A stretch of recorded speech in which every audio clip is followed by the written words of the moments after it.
Hey, what's up, everyone? Want to drop in live on YouTube and gonna go live here on Facebook at the same time. See if I can multitask on both YouTube and Facebook streaming. So, working on going live, and today wanted to chat to people about life cycle investing. So, what is life cycle investing? And with the markets being very up and down, I've had some people ask me, like, hey, like, when should I sell? When should I buy? People are starting to see how fast the stock market can move, positive or negative. And people get scared because it's not fun watching your accounts go from $1 to 90 cents or whatever amount of money you have in the markets. And people get scared. And as we've spoken about consistently, fear and greed are the two things that keep people from doing the best they can with their money. And today I'd like to talk to you about a strategy called life cycle investing. What is life cycle investing? Um, Essentially, I put the link in the title on Facebook, YouTube. I don't think I've done anything yet, but taking a look at Facebook here, the link is in the description. So, asset diversification has long been heralded as the safe way to invest. That's why you buy your index funds, which is your exchange traded funds, but or even mutual funds. Or you could be paying some financial advisor to manage your accounts for a fee, and they have index funds and mutual funds. Life cycle investing argues that this is not the only way to diversify, and that life cycle investing develops a strategy to better spread risk over your working lifetime, and that is diversifying over time. Time diversification makes it possible to earn the same return with lower risk or a higher return for the same risk. Now, that's the key. So, time diversification makes it possible to earn the same return with lower risk or a higher return for the same risk. So, why are more people not talking about that? Well, um, for large financial institutions, they're gonna base your account on a conservative, moderate, or aggressive strategy, and that's gonna be some cookie cutter way to invest your money. Life cycle investing takes it a step further.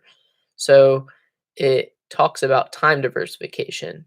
And with time diversification, it wants younger investors until your 50s to be invested primarily in the stock market, meaning 100% in the stock market, if not more, until you reach ages, 55 to 60. That's when you start scaling back the risk.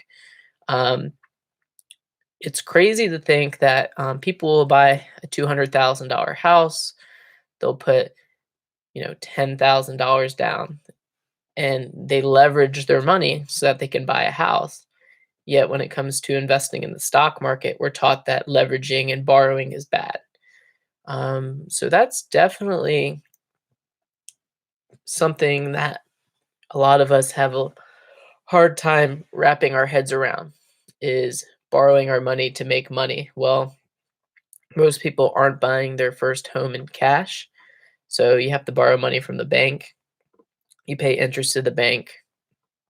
Your house increases in value, and that's a way of leveraging your money. And that's why real estate has been able to make the most millionaires here in the United States, but it also has forced the most amount of bankruptcies. But when it comes to money and investing money in the stock market, not a lot of people leverage their money the same way they do with real estate. And that's something that life cycle investing talks about within its book. And it was written by Ian Ayres and Barry Nailbuff. And a couple of endorsements here: Robert Schiller, Tim Hartford, Moshe Milevsky, a PhD professor, all endorse this book. This book is a way to invest money. It's a kind of investment strategy I haven't seen a lot of financial advisors really talk about. It's one of those theories that you really need to understand to know how to implement it. So that's one of the things I've prided myself on, is using these sort of strategies that other smart people have come up with, and asking myself the question, why is no one doing this? It's been proven that it works. Some endowments, university endowments that are billions of dollars, use this investment strategy.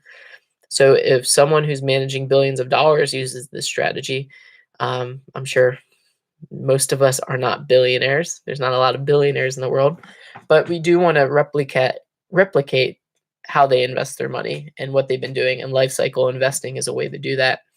So as far as today, that's all I really wanted to share with everyone. Um, Other than that, I don't really got anything else I want to chat about. If anyone has any questions, feel free to drop me a line. I'd be happy to answer any questions, comments, concerns that you may have. Um, been bouncing back between YouTube and Facebook, trying to make sure I'm balancing everything out.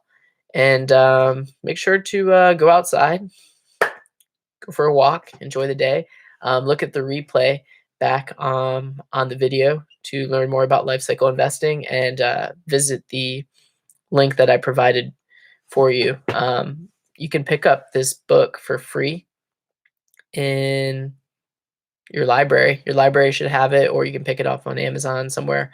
And definitely listen to it. Give it a read. Give it a listen. Give it an opportunity. And you have to be open up to think differently when it comes to managing money. Otherwise, you're just going to do as everything, do the same as everyone else. And if you want to live a life that's different from everyone else, then you are going to have to implement solutions to those problems that most people aren't doing.